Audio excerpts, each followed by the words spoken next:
ये घुड़सवार खलीफा का छोटा भाई सुलेमान अब्दुल मुल्क था। इसने ताइफ का नाम ख़ास तौर पर लिया था। उसने दरअसल मोहम्मद बिन कासिम को ललकारा था, जो ताइफ का रहने वाला था। तमाशाइयों में से एक घोड़ा निकला। ये घोड़ा भी आला नस्ल का जंगी घोड़ा था। इसका सवार भी नौजवान था। उसके हाथ में बर्छी थी और कमर से तलवार लटक रही थी। आ इब्ने अब्दुल मुल्क, ये सवार ललकारा, ताइफ के कासिम बिन यूसुफ का बेटा तेरे मुकाबले में आया है। दोनों दूर जाकर आमने सामने हुए। एक दूसरे की तरफ उनके घोड़े सरपट दौड़े। दोनों ने गोलों वाली बर्छियाँ एक दूसरे की तरफ आगे कर ली। बर्छी मारकर मद्दे मुकाबल को घोड़े से गिराना था। करीब आकर सुलेमान ने बर्छी मारी। मोहम्मद बिन कासिम वार बचा गया। दूर जाकर घोड़े पीछे मुड़े, एक दूसरे की तरफ दौड़े। तमाशाइयों पर सन्नाटा छारी था, क्योंकि वो जानते थे कि इन सवारों में से एक अमीरुल मोमिनीन का भाई है। दूसरे को अभी आम लोग नहीं जानते थे। अब मोहम्मद बिन कासिम ने रकाबों में खड़े होकर बर्छी मारी। सुलेमान ने बचने की कोशिश की, लेकिन बर्छी उसके पेट पर लगी और वो घोड़े से गिरने लगा। उसने संभलने की बहुत कोशिश की, लेकिन संभल ना सका। घोड़े से कूद गया। बर्छी से वो जख्मी नहीं हुआ था, क्योंकि बर्छी के आगे चमड़े का गोला था। ये मुकाबला अभी ख़त्म नहीं हुआ था। अभी तलवारों की लड़ाई बाकी थी। मोहम्मद बिन कासिम घोड़े से उतरा और तलवार निकाल ली। उधर सुलेमान तलवार न्याम से निकाल कर आया। करीब आकर दोनों की तलवारें टकराने लगी। दोनों इस तरह पैंतरे बदलते एक दूसरे पर वार कर रहे थे कि ये मुकाबला हार जीत के बगैर ख़त्म होता नज़र नहीं आता था। इब्ने कासिम, सुलेमान ने मोहम्मद बिन कासिम से कहा, हार मान ले। अगर तू गिर पड़ा या तेरी तलवार गिर पड़ी तो मैं तलवार तेरे सीने में उतार दूंगा। सुलेमान रकाबत की आग में जल रहा था। खेल खेल में मोहम्मद बिन कासिम को कत्ल करने पर तुला हुआ था। मोहम्मद बिन कासिम ने कोई जवाब ना दिया। अचानक मोहम्मद बिन कासिम ने सुलेमान पर बड़ी तेज़ी से वार करना शुरू कर दिए। सुलेमान की घबराहट साफ नज़र आ रही थी। वो अब सिर्फ वार रोक रहा था। मोहम्मद बिन कासिम उसे वार करने की मोहलत नहीं दे रहा था। उसका एक वार ऐसा पड़ा कि सुलेमान की तलवार गिर गई। वो अपनी तलवार की तरफ लपका, लेकिन मोहम्मद बिन कासिम ने उसे तलवार ना उठाने दी। सुलेमान खाली हाथ था। मोहम्मद बिन कासिम एक दो वार किए तो सुलेमान पीछे हटते हटते गिर पड़ा। मोहम्मद बिन कासिम ने अपना एक पांव उसके सीने पर रखकर तलवार की नोक उसकी शारग पर रख दी। हाथ रोक ले मोहम्मद, हज्जाज ने गर्ज कर कहा। मैं तुझे जिंदा रहने देता हूँ, मोहम्मद बिन कासिम ने कहा। बनी सकीफ की कसम, तू फिर कभी ताइफ की गैरत को नहीं ललकारेगा। मैं जिंदा रहा तो तेरे जैसा बदनसीब कोई नहीं होगा, सुलेमान ने उठकर कहा। सुलेमान बिन अब्दुल मुल्क के ये अल्फाज महज खोखली धमकी नहीं थे, ये उसका अहद था, और इस अहद ने हिंदुस्तान की तारीख बदल डाली। 700 ईस्वी 71 हिजरी में मोहम्मद बिन कासिम की उम्र 6 साल थी। सिंध में एक हिंदू राजा जिसका नाम दहर था तख्त नशीन हुआ। उस वक़्त सिंध का राज 2 हिस्सों में बटा हुआ था। एक हिस्से की राजधानी ओड़ थी, जबकि जिसे अलोर भी कहते थे। दूसरे राजा की राजधानी बरहमन आबाद थी।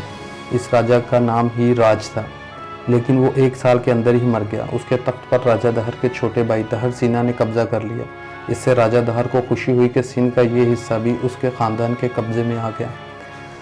राजा दहर के तख्त नशीन होने के 2 या 3 साल बाद का वाक़या है कि राजा दहर की रानी, जिसका नाम माई रानी था, हरनों का शिकार को निकली। उस ज़माने में सिंध के उस इलाके में हरन ज़्यादा पाए जाते थे। घोड़ों पर सवार होकर तीरों से हरनों का शिकार खेला जाता था।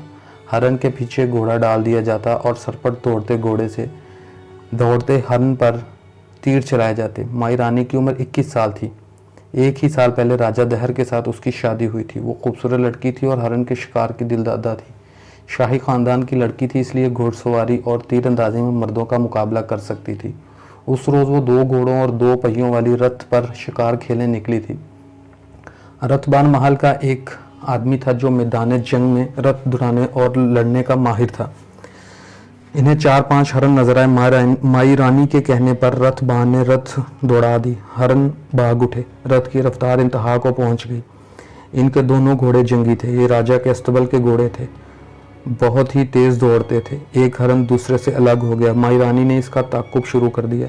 ज़मीन कहीं रेतली और कहीं पक्की थी। आगे चट्टानें थी और टीले और घाटियाँ भी थी। हरन उनमें चला गया। हरन दौड़ नहीं रहा था, उड़ रहा था। एक चौकड़ी भरकर जब ज़मीन से उठता तो 40-50 गज दूर जाकर उसके पाँव ज़मीन पर लगते थे। रथ के घोड़ों ने फासला कम कर लिया, लेकिन हरन चट्टानों और टीलों के अंदर चला गया। वहाँ तक माई रानी ने हरण पर 3-4 तीर चलाए, लेकिन सब हरण के दाएं और बाएं ज़मीन पर लगे। रथ भी टीलों के अंदर चली गई, वहाँ ज़मीन हमवार ना थी। रथ उछलती, माई रानी 2-3 बार गिरते गिरते बची। हरण टीलों और चट्टानों के दरमियान गलियों में दौड़ा जा रहा था और गलियां मुड़ती थी। रानी ने ताक़ुब जारी रखा। रथ दाएं और बाएं इतनी तेज़ रफ्तारी से मुड़ती थी कि उसके उल्ट जाने का खतरा पैदा हो जाता, लेकिन रथबान अपने काम का माहिर था। रानी ने हरण पर कई तीर चलाए, लेकिन दौड़ती और उछलती रथ से चढ़ाया हुआ तीर इत्फाक ही से हिरन को लग सकता था। आगे टीलों में घिरा हुआ मैदान आ गया। एक टीकरी से एक घोड़ा उतरा। इसके सवार के हाथ में बर्छी थी। उसने घोड़े को हरण के पीछे डाल दिया। इधर से माई रानी की रथ भी मैदान में आई। हट जाओ आगे से, रथबान ने चलाकर सवार से कहा, यह महारानी का शिकार है। घुड़सवार ने जैसे सुना ही ना हो, वो हरण के ताक़ुब में रहा। महारानी रथबान ने माई रानी से कहा, तीर और कमान मुझे दे, हरण से पहले इस सवार को ख़त्म कर दूंगा। ये अपने मुल्क का मालूम नहीं होता। माई ने कहा। हरण एक तरफ मुड़ा, घुड़सवार भी मुड़ा। अब उसका चेहरा ज़रा सामने आया तो वो अरब का आदमी लगता था। रथबान ने कहा, इसने इधर आने की जरूरत कैसे की? रथ पूरी रफ्तार से दौड़ रही थी। माई ने हरण पर तीर चलाया, ये भी खता गया। घुड़सवार ने बर्छी को दरमियान में पकड़कर हाथ में तोला, फिर रकाबों पर खड़े होकर उसने बर्छी फेंकी। बर्छी हरण की गर्दन के पीछे कंधों के दरमियान लगी। इसकी अन्नी हरण के जिस्म में उतर गई। हरण चंद कदम आगे जाकर गिर पड़ा। सवार ने घोड़ा रोका, कूद कर उतरा और हरण के पास खड़ा हो गया। माई रानी की रथ उसके सामने आ रुकी। वो आदमी माई की तरफ देख रहा था। उसके होंठों पर मुस्कुराहट थी। रथबान गुस्से से रथ से उतरा। उसने आदमी के सामने जा खड़ा हुआ। क्या तुम अरबों में हो जिन्हें महाराजा ने पनाह दे रखी है? रथबान ने अपनी जुबान में पूछा। क्या तुम नहीं जानते तुमने कितना बड़ा जुर्म किया है? महारानी तुम्हें रथ के पीछे बंधवा कर मुझे हुक्म देंगी कि वो रथ को दौड़ा दो। तुम अरबी लोग होते ही बेअदब और बदतमीज़ हो। मैं इन अरबों में से नहीं हूँ, इस आदमी ने कहा, और मैं बदतमीज़ और बेअदब भी नहीं हूँ। ओह, रथबान ने कहा, तुम हमारी ज़ुबान बोल सकते हो। माई रानी को गुस्सा आना चाहिए था। वो रथ से उतरी, गुस्से से ही थी, लेकिन जब इस जवान साल अरब के सामने जाकर रुकी और नज़रें इसके चेहरे पर गाड़ी। अरब के इस बाशिंदे की उम्र 30 साल के लगभग थी। उसका रंग सफ़ेदी माइल गंदुमी था। उसकी आंखें स्याह थी। ये आंखें मुस्कुराती हुई महसूस होती थी। उसके चेहरे पर जलाली सा तासुर था। चेहरे के खद्दो खाल में दिलकशी थी। उसका कद दराज, जिस्म झुरझुरा। साफ पता चलता था कि माई उससे मरूब हो गई है। अब अरब की मुस्कुराहट सिंध की इस रानी का मजाक उड़ा रही थी। घोड़ों की टाप सुनाई दी। 6 घुड़सवार एक टीकरी के पीछे से निकले। वो इधर आ रहे थे। माई रानी के मुहाफिज थे। संग्राम, माई रानी ने रथबान से कहा, सवारों को वहीं रोक लो, रथ ले जाओ, इसकी किस्मत का फैसला मैं खुद करूंगी। रथबान लेकर चला गया और उसने घुड़सवारों को रोक दिया। यहाँ क्यों आए हो? माई रानी ने अरब से पूछा। हरण के लिए? हरण के शिकार के लिए आए हो? तुम ये हरण मेरी इजाज़त के बगैर ले जा तो नहीं सकते। मैंने इसे अपने लिए मारा होता तो इसे मरने से पहले ज़िबा कर लेता, इस खूबरू अरब ने कहा। मैंने इसे तुम्हारे लिए मारा है। तुम लोग मरा हुआ जानवर खा लेते हो। तुमने इसे मेरे लिए क्यों मारा है? माई रानी ने पूछा। क्या तुम मुझे औरत समझकर यह फ़र्ज़ कर लिया तुमने कि मैं इस हरण को नहीं मार सकूंगी? तुमने मेरे साथ मजाक किया है या तुमने देखा नहीं था मैं पीछे आ रही थी? मैं तुम्हें समझा तो एक औरत ही था, अरब ने कहा, लेकिन मैं तुम्हें कमज़ोर और अनाड़ी शिकारी नहीं समझता था। मैं इस टीकरी के ऊपर खड़ा था। तुमने जब हरणों की तरफ रथ दौड़ाई तो मैंने उस वक़्त से तुम्हें देख रहा था। तुमने जितने तीर चलाए वो सब के सब देखे थे। तुमने ये नहीं देखा कि अब रथ उछलेगी और अब हरण बड़ी लंबी चौकड़ी भरेगा। तुम अंधाधुंध तीर चला रही थी। हरण यहाँ आ गया तो मैंने सोचा इस औरत को हरण मार ही दूँ। मुझे डर था कि तुम रथ से गिर पड़ोगी। अरब का ये जवान साल आदमी, जो मर्दाना हुस्न और वक़ार का मुजस्मा था, होंठों पर तबस्सुम लिए बोलता जा रहा था। माई रानी चुपचाप उसके मुंह की तरफ देख रही थी। उसके देखने का अंदाज ऐसा था जैसे वो इस शख्स से मरूब हो गई हो, उसके सामने अपनी ज़ुबान नहीं खोल सकेगी। क्या तुम्हें मालूम ना था मैं कौन हूँ? माई रानी ने दबी दबी सी ज़ुबान में पूछा। नहीं, अरब ने कहा, लेकिन मैं ये जान गया था कि ये जो लड़की रथ पर आ रही है इसके साथ 6 घुड़सवार भी हैं। शाही ख़ानदान की लड़की होगी। मुझे ये मालूम ना था कि तुम राजा दहर की रानी हो। अब तुम्हें मालूम हो गया है, रानी ने मुस्कुराते हुए कहा। क्या अब मैं अब भी तुम मुझसे नहीं डरोगे? नहीं, अरब ने कहा, तुम्हारे मुल्क में डर के मानी कुछ और होते हैं। हमारे मुल्क में आओ तो तुम्हें डर का मतलब बदला हुआ नजर आएगा। हम सिर्फ अल्लाह से डरा करते हैं। हम मुसलमान हैं। हम में से कोई राजा और महाराजा नहीं होता और कोई बादशाह भी नहीं होता। तुम यहाँ क्यों आए थे? माई रानी ने पूछा। मैं एक जुर्म कर चुका हूँ, अरब ने जवाब दिया। अब अगर ये बता दूं कि मैं यहाँ क्यों आया हूँ तो ये मेरा दूसरा जुर्म होगा, लेकिन मैं तुम्हें ये बता ही देता हूँ, मैं यहाँ कोई जुर्म करने नहीं आया, मैं पनाह लेने आया हूँ। माई रानी ने अपने रथबान को बुलाया और वो रथ दौड़ाता पहुँचा। रानी ने उससे कहा, हरन से बर्छी निकाल कर यहीं रहने दे, हरन को रथ में डालकर ले जाए। रथबान ने उसके हुक्म की तामील की। जब वो चल पड़ा तो रानी ने उसे आवाज़ देकर रोक लिया और उसके पास चली गई। कोई ख़तरा नहीं संग्राम, रानी ने आहिस्ता से कहा। फिर भी मैं इससे कुछ बातें मालूम कर रही हूँ। ये आदमी हमारे काम का मालूम होता है। तुम लोग यहाँ से थोड़ा पीछे चले जाओ। महारानी, संग्राम ने कहा, जो अकल आप में है हम में नहीं। मैं सिर्फ ये अर्ज़ करूँगा कि होशियार रहना, मुसलमानों का कोई भरोसा नहीं। तुम फिक्र ना करो, माई रानी ने कहा। जाओ, ये शख्स मेरा कुछ नहीं बिगाड़ सकता। रथबान चला गया। रानी के सवार मुहाफ़िज़ भी जो कुछ दूर खड़े थे वहाँ से हट गए। रानी फिर इस अरब के पास जाकर खड़ी हुई। क्या तुम अपने मुतालिक मुझे कुछ बताओगे? माई रानी ने इस अरब से पूछा। कुछ बताने से पहले कुछ पूछूंगा। पूछो, माई रानी ने कहा। मैं तुम्हारे मुल्क से वाकिफ़ हूँ, अरब ने कहा। इस मुल्क के राजे और उनकी रानियाँ एक आम आदमी के साथ इस तरह नरमी से बात नहीं करती जिस तरह तुम कर रही हो। यहाँ इंसान इंसानों के खुदा बने हुए हैं। तुम कोई आम आदमी मालूम नहीं होते, माई रानी ने कहा। तुम किसी शाही ख़ानदान के आदमी हो। तुमने हमारी ज़बान कहाँ से सीखी है? तुम हमारे मुल्क की और भी कुछ बातें जानते हो? रानी चुप हो गई और कुछ सोचकर अरब की तरफ देखा और कहने लगी, मुझे तुम्हारे साथ सख्ती से बात करने की ज़रूरत नहीं। मैं तुम्हें ये बता देती हूँ कि तुम इस वक्त मेरे मुहाफ़िज़ों के घेरे में हो। मैं तुम्हें अरब का जासूस समझती हूँ। क्या तुम मेरा ये शक रफ़ा कर सकते हो? नहीं, अरब ने कहा। मैं सिर्फ ये कह सकता हूँ, मैं किसी का जासूस नहीं। मेरा नाम बिलाल बिन उस्मान है। मैं अपनी खिलाफत का बागी हूँ। मालूम हुआ था कि यहाँ अरब के बहुत से बाशिंदों ने पनाह ले रखी है। वो सब बागी थे। हाँ, ये सही है, माई रानी ने कहा। हमने सैकड़ों अरबों को पनाह में रखा हुआ है। तुम इनके पास क्यों नहीं चले गए? मालूम नहीं वो कहाँ हैं, अरब ने जवाब दिया। मैं अकेला नहीं, मेरे साथ 4 और साथी हैं। हम 4-5 दिनों से यहाँ छुपे हुए थे। पता नहीं चल रहा था कि यहाँ के राजा तक किस तरह पहुँचें और पनाह हासिल करें। तुमने पूछा था कि मैं तुम्हारे मुल्क की ज़बान कहाँ से सीखी है। मैं लड़कपन में अपने बाप के साथ इस मुल्क में आ चुका हूँ और 5 साल यहीं गुजारे हैं। क्या तुम सिंध में रहे हो? नहीं रानी, बिलाल ने जवाब दिया। मैं सबसे पहले सरनदीप गया था। तुम जानती हो कि बड़ी लंबी मुद्दत से वहाँ मुसलमान आबाद हैं। इसके करीब हिंदुस्तान का इलाका मालाबार है। मालाबार पर भी अरब के मुसलमान आकर आबाद हुए थे। मैं जानती हूँ, रानी ने कहा।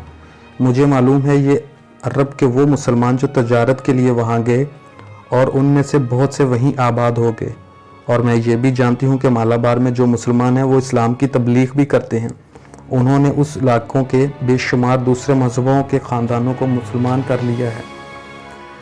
मेरा बाप भी मुबल्लिग था, बिलाल बिन उस्मान ने कहा। वो ताजर भी था। मैं उसके साथ इधर आया था। अपने बाप के साथ हिंदुस्तान के कई इलाकों में गया था। मैंने इस दौरान यहाँ की ज़बान भी सीखी थी। बाप मुझे भी तबलीग की तरबियत दे रहा था, लेकिन सिपाहगरी का शौकीन था। बाप ने जब मेरा ये शौक़ देखा तो उसने मुझे सिपाहगरी के उस्तादों के हवाले कर दिया और जब मैं जवान हो गया तो उसने मुझे वापस अरब में भेज दिया। मैं खलीफा के लश्कर में शामिल हो गया, लेकिन कुछ अरसे बाद खिलाफत पर झगड़ा शुरू हो गया। ये फ़ौजी और शहरी उस वक़्त खलीफा के ख़िलाफ़ थे। उन्होंने बगावत कर दी, लेकिन नाकाम हुए और पकड़े गए। उनमें से बहुत से वहाँ से भाग आए। ये वो अरबी बाशिंदे हैं जिन्होंने यहाँ के राजा ने पनाह दी। मैं चूँकि इन्हीं की औलाद में से हूँ, इसलिए मुझे भी वहाँ से भागना पड़ा। ये बहुत पुरानी बात है जब अरब के बागी यहाँ आए थे, माई रानी ने कहा। तुम अब क्यों आए हो? मैं दरअसल उनका बागी नहीं जिनके खिलाफ पहले बगावत हुई थी, बिलाल ने कहा। बगावत के वक्त तो मैं भी बागी ही था, लेकिन थोड़े अरसे बाद मैंने महसूस करना शुरू कर दिया कि आपस की लड़ाइयाँ अच्छी नहीं होती। मैं मौजूदा खिलाफत का वफादार हो गया, लेकिन वहाँ अभी तक इस खिलाफत के बागी मौजूद हैं। उन्होंने मुझे कत्ल की धमकी दी। मैं दरअसल बागियों का बागी हो गया। अपने मुल्क में मेरा ज़िंदा रहना मुश्किल हो गया, इसलिए मैं अपने 4 साथियों के साथ यहाँ आ गया। मैं अभी शशोपंज में पड़ा हुआ हूँ। कभी ख्याल आता है कि मैं शायद गलती पर हूँ, मुझे बागियों का साथ देना चाहिए। माई रानी के चेहरे के तासुरात कुछ और थे। ये तासुरात किसी रानी के चेहरे के नहीं बल्कि एक आम सी लड़की के तासुरात थे। ऐसे तासुरात चेहरे पर उस वक़्त आया करते हैं जब कोई आदमी दिल को अच्छा लगता है और दिल कहता है ये सामने बैठा रहे और बोलता रहे और मैं सुनती रहूं। क्या तुम मुझ पर एतबार कर सकती हो? बिलाल बिन उस्मान ने रानी से पूछा। मैं किले में जो भी नौकरी मिले करने को तैयार हूँ। मैं कहता हूँ मुझे कोई ठिकाना मिल जाए तो मैं इत्मीनान से बैठकर सोचूं कि सही कौन और गलत कौन है। क्या मैं ही गलत तो नहीं? मैं तुम्हारे लिए कुछ करूँगी। माई रानी ने कहा। हमारी एक और मुलाकात होनी चाहिए, जहाँ कहोगे वहाँ आ जाऊँगा, बिलाल ने कहा। माई रानी ने बिलाल को किले के करीब एक जगह बिताकर वहाँ अगले रोज़ पहुँचने का कह दिया।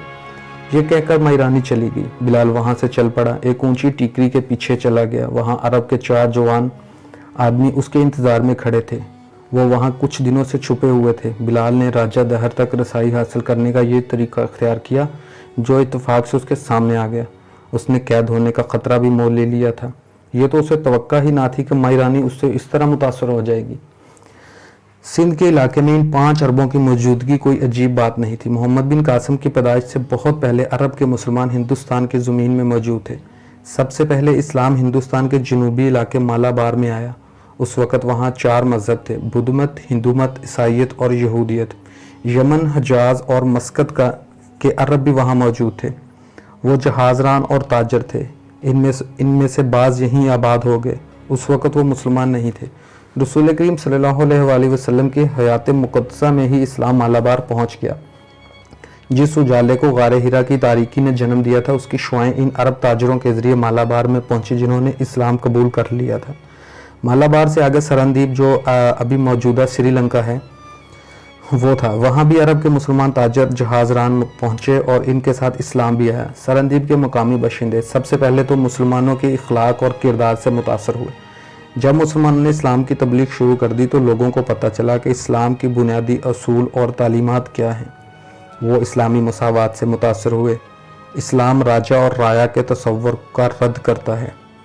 चुनाचे दूसरे मज़ाहिब के लोग बड़ी तेज़ी से इस्लाम कबूल करने लगे, यहाँ तक कि सरनदीप के राजा ने भी इस्लाम कबूल कर लिया। मालाबार के राजा जमरून ने भी इस्लाम कबूल कर लिया और रसूल करीम सल्लल्लाहु अलैहि वसल्लम की ज़ियारत के लिए रवाना हुआ। लेकिन अरब के साहल से कुछ दूर बहरी जहाज़ में फौत हो गया। उसे यमन के साहल पर दफन कर दिया गया। हज़रत उमर फ़ारूक के दौरे खिलाफत में एक सालार उस्मान बिन अबी वकास ने बम्बई के करीब था कि हज़रत उमर के दौरे खिलाफत में एक सालार उस्मान बिन अबी वकास ने बम्बई के करीब थाना बंदरगाह के इलाका पर हमला किया। इस हमले का मकसद ये था कि हिंदुस्तान के जनूबी इलाकों में अरब के जो ताजर और जहाज़रान जाते हैं इनकी हिफाजत के लिए हिंदुस्तान की किसी बंदरगाह पर कब्ज़ा किया जाए। ये हिंदुस्तान पर मुसलमानों का पहला हमला था, मगर यह हमला अमीरुल मोमिनीन के हुक्म के बगैर किया गया था। हमला कामयाब था लेकिन इस बंदरगाह पर कब्ज़ा ना किया गया। मुर्रख बलाजरी लिखता है कि जब उस्मान बिन अबी आस ने माले गनीमत में से बैतुल माल का हिस्सा मदीना भेजा, हज़रत उमर ने बड़ा सख्त पैगाम भेजा। उन्होंने लिखा, मेरे सकफ़ी भाई, तेरी ये कार्रवाई बहुत ख़तरनाक थी। तू जो फ़ौज इस हमले के लिए ले गया था वो एक कीड़े की मानत थी जिसे तूने लकड़ी पर बिठाकर समुंदर में डाल दिया। अगर ये फ़ौज इतनी दूर जाकर किसी मुश्किल में फंस जाती तो खुदा की कसम मैं तेरे कबीले सकीफ से इतने आदमी ले लेता। इसके कुछ ही दिनों बाद उस्मान बिन अबी आस ने अमीरुल मोमिनीन की इजाज़त से सिंध पर एक और हमला किया। उन्होंने अपने लश्कर को 2 हिस्सों में तकसीम कर दिया। एक हिस्से के सालार उस्मान खुद थे। उन्होंने दूसरे हिस्से की कमान अपने भाई मुकीरा को दे दी। लश्कर का यह हिस्सा बहरी बेड़े में गया और समुंदर की तरफ से दिबल के मुकाम पर हमला किया। उस्मान ने खुद एक और मकाम पर हमला किया जो बुर्ज के नाम से मशहूर था। उस वक़्त राजा चिच सिंध का हुक्मरान था। दिबल का हाकम चिच का एक बड़ा ही दलेर जर्नैल सामा था। उसने अपनी फ़ौज को किले के बाहर लाकर उस्मान बिन अबी आस के भाई मुगीरा का जमकर मुकाबला किया। मुगीरा दुश्मन की फ़ौज के कल्ब तक पहुंच गया और सामा को ललकारा। इस तरह दोनों फ़ौजों के सालार आमने सामने हुए। मुगीरा ने बिस्मिल्लाह और फ़ी सबीलिल्लाह के नारे लगाए और सामा पर हमला कर दिया। सामा ज़ख्मी तो हुआ लेकिन जो ज़ख्म मुगीरा ने खाए वो मुहलक साबित हुए और मुगीरा शहीद हो गए। फ़तह तो मुसलमानों को ही हासिल हुई लेकिन यह फ़तह खासी महंगी पड़ी। کچھ وجوہات کی بنا پر ان مقامات پر قبضہ نہ کیا گیا۔ اس کے 6 سال بعد ایک اور سپہ سالار عبداللہ بن عامر بن ربی نے ایران کو فتح کیا۔ پھر وہ سیستان پر حملہ آور ہوئے، جہاں کے حاکم مرزبان نے ہتھیار ڈال دیے۔ سیستان پر قبضہ مکمل ہو گیا تو سپہ سالار نے اپنے ایک سالار حکم تغلبی کو مکران پر حملے کے لیے بھیجا۔ اس وقت مکران پر راجہ راسل کی حکمرانی تھی۔ اس نے سندھ کے راجہ چچ سے مدد مانگی۔ چچ نے راسل کی مدد کے لیے اپنی فوج بھیج دی۔ اس طرح دشمن کی تعداد دگنی سے بھی بڑھ گئی۔ اس کے باوجود مسلمانوں نے فتح پائی۔ مکران کے ایک بڑے حصے پر مسلمانوں کا قبضہ ہو گیا۔ اس سے پہلے بھی حضرت عمر کے زمانہ خلافت میں ان کے مقرر کیے ہوئے عراق کے حاکم ابو موسیٰ اشعری نے اپنے ایک سالار ربی بن زیاد حارثی کو فوج دے کر مکران پر حملہ کرایا اور مکران بطیق ہو گیا، لیکن فوج کو واپس بلا لیا گیا۔ ابو موسیٰ اشعری نے مکران کے مال غنیمت میں سے بیت المال کا حصہ الگ کر کے امیر المومنین کو بھیجا۔ یہ مال غنیمت لے جانے والے ایک تجربہ کار کمانڈر صحابہ عبدی تھے۔ اللہ تم سب کو فتح مبارک کرے۔ امیر المومنین عمر فاروق نے کہا، تم سب پر اللہ کی رحمت۔ یہ بتا مکران کا علاقہ کیسا ہے، وہاں کے لوگ کیسے اور وہاں کی زمین کیسی ہے؟ امیر المومنین سہار عبدی نے کہا، مکران کا حصہ خود پیاسی ہے، مکران کی زمین پیاسی ہے، مکران کا علاقہ پیاسا ہے، پھل نہیں پھول بھی نہیں، پھل تو ہیں وہ کھانے اور دکھانے کے قابل نہیں۔ وہاں کے لوگ لوٹ مار کے دل دادا ہیں، ایک دوسرے کو لوٹتے اور زندہ رہتے ہیں، زندہ رہنے کے لیے دوسروں کو قتل کرتے ہیں۔ اگر ہم نے وہاں تھوڑی فوج رکھی تو اسے لوٹ لیا جائے گا، اگر زیادہ فوج رکھی تو بھوک اور پیاس سے مر جائے گی۔ تجھ پر اللہ مہربان ہو۔ حضرت عمر فاروق نے سہار عبدی کی بات کاٹتے ہوئے کہا، تو شاعری کر رہا ہے، وہاں کے صحیح حالات بیان کر۔ امیر المومنین سہار عبدی نے کہا، جو دیکھا ہے وہی بیان کیا ہے، خدا کی قسم جو کوئی وہاں جائے گا یہی بتائے گا جو میں نے امیر المومنین کی خدمت میں بیان کیا ہے۔ صداقت کو نظر انداز نہیں کیا جا سکتا۔ نہیں سہار، امیر المومنین نے دو ٹوک لہجے میں کہا، مجاہدین اسلام کو بھوکا اور پیاسا نہیں مارا جا سکتا۔ کیسر و کسرا سے ہتھیار ڈلوانے والے مجاہدین کی یہ توہین نہیں کی جا سکتی۔ وہ سوار ہیں، ڈاکو انہیں لوٹ لیں یا بھوک اور پیاس سے سسک کر جانے دے دے۔ امیر المومنین نے حکم دیا مکران سے مجاہدین کو لشکر کو واپس بلا لیا جائے۔ مکران کے کچھ حصے پر قبضہ رکھا گیا۔ جو علاقہ حکم تغلبی نے فتح کیا تھا اسے چھوڑ دیا گیا۔ ہندوستان کے مغربی علاقوں میں مسلمانوں کی پیش قدمی اور فتوحات مکران پر ہی ختم نہیں ہوتی تھی۔ یہ تفصیلات خاصی طویل ہیں۔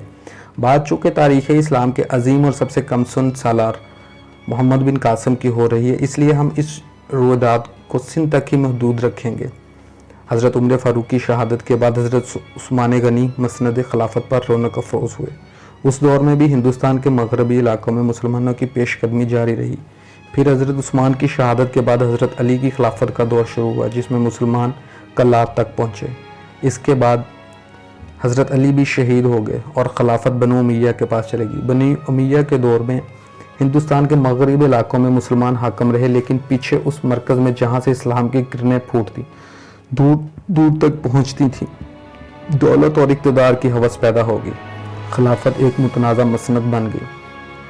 اس ہوس نے ان مسلمانوں کو جنہوں نے اسلام کو کرۂ ارض کے گوشے گوشے تک پہنچانا تھا، خانہ جنگی میں الجھا دیا۔ نیک اور بد کی، جھوٹے اور سچے کی، حق اور باطل کی تمیز ختم ہو گئی۔ جنہوں نے حق کا پرچم بلند کیا انہیں باغی کہا گیا۔ ظلم و تشدد کا دور شروع ہوا۔